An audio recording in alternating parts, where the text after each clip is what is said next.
Hey guys, how you doing? One of the most topical points is when to hire and when to fire.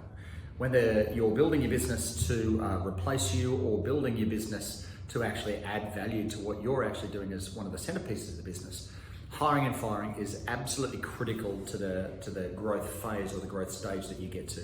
Okay, so one of the things that I just wanted to share with you over the last couple of months, I've brought on two people who have also let go, and I wanted to share with you exactly what that experience looked like so that you can understand exactly what you feel in your gut is probably the right thing to go with. Okay, so one of the examples that I brought on, I'll use the example of two salespeople. Okay, one of the salespeople I brought on, they looked absolutely wonderful on paper, really, really good. Brought them in for the interview, and you could see straight up in the interview that the person was very competent in what they do. However, you could see they're probably very down the line, and when we were doing some personality profiling, you could see that this was going to put you just on the edge of consideration as to whether this would work or whether it wouldn't. When the person came on board and the training started, they were a lovely, lovely person. They were really, really nice and always there to try to improve. However, the one thing that they just couldn't do was they couldn't take the coaching. They would follow your process, but then add in more. Follow the process, add more. And certainly in a sales critical role, following a process, following a system that works at a particular percent conversion, then you've got to follow a process. And it was within 2 or 3 days, literally, of being able to see this person perform, that you just got that gut feeling that I just don't think this is going to work. And literally within about another day or two, I turned around to Rana and said, I just don't think this is it, and I let the person go. Now, it's really, really hard to let somebody go because there's a lot of emotion that sits inside of it.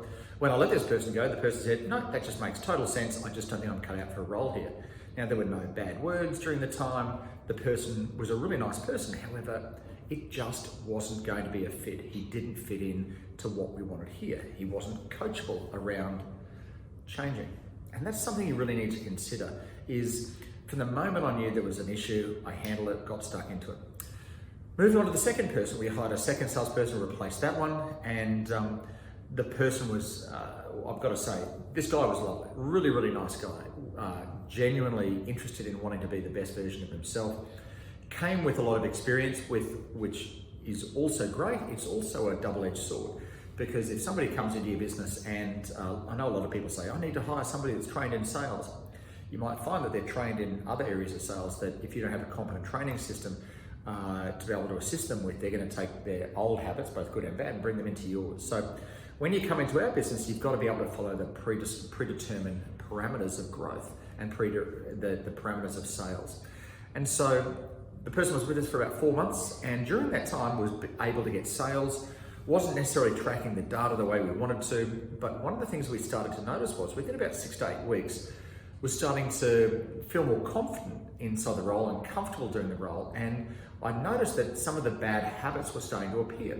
And when I provided coaching around that and additional training around it, around our system, a lot of excuses started to come up. And a lot of what I talk about, if you think about it, in sales, you've got to play above the line, not below the line, okay? What does that look like? Well, if you're taking ownership, if you're accountable and you're responsible, that's qualities of the person, attitudes and beliefs that are going to have them winning in sales. So taking ownership, being accountable and accepting responsibility for what's working, what's not. When you start playing below the line, this is where you start blaming, when you start excusing and denying what's actually taking place. So what started happening with him about 6 to 8 weeks, things weren't working the way he wanted them to, and he started to say that I was never trained in this particular manner. Other people are trained differently. This is my problem. This is something that hasn't been trained in me. This isn't about me. I know how to do sales. And what you started to see was a person who wasn't accepting responsibility. No matter how many times we'd trained it, the person wasn't picking up the skills. And so it wasn't that it was a skills deficit, more so it was an attitude.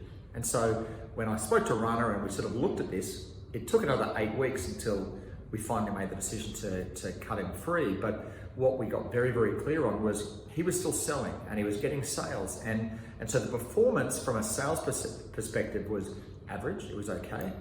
What really let him down was the attitude that he turned up with. And I think attitude is a major ingredient such that if you have the wrong attitude, I don't care how good you are, not only are you not going to sell or perform at the level that you want to, it's also going to undermine the performance of the team. And also your culture is going to be eroded inside the business. And playing in a high performance team culture, when somebody starts blaming, excusing and denying inside of their role, no matter whether you're a salesperson, a marketer, a coach, a business owner, or anything, you're only going to grow to the level of your incompetence, and that's where that certainly sits. So one of the things I just wanted to give you in wrapping this up is whoever you're hiring for in your business, make sure that you're hiring for not just skill and performance, but also attitude and whether a person's going to be able to fit for your culture, and most importantly, whether they are a fit for the culture of your business and they have the right attitudes.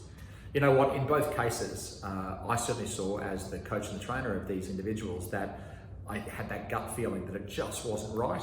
And no matter, and I probably in the second case knew from about week 6 that the person wasn't going to fit.